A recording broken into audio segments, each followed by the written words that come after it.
What is up, guys? Today I'm going to be showing you how I made a remote control light switch. So if someone leaves on the light, you don't have to get out of bed to turn it off anymore. Let's get into it. For the base, we're going to be using a Connex kit and a Connex motor. And then how we're going to be controlling it is I took apart a cheap remote control car, took out the chip, and then replaced the battery and the motor with the Connex battery and motor. And then that's how we're going to be controlling it.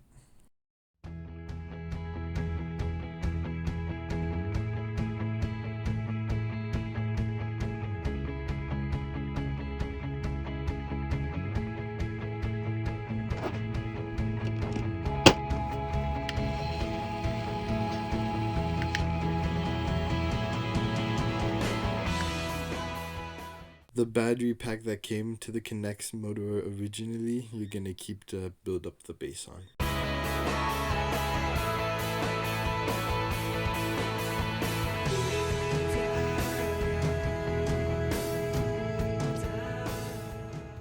Because it is hard for the motor to switch the light switch because it's so short, we're going to create an extension out of a magazine. This is going to basically just make it longer and give the motor more torque to be able to flip it. We put this 15-pound strong double-sided tape, but we put masking tape underneath so it won't rip off the paint when we do take it off. And that's how we're going to hold it in place. Okay, so we got it on the wall now, the magazine on the light switch. Now all you have to do is flip that on, press the button, and you're good to go.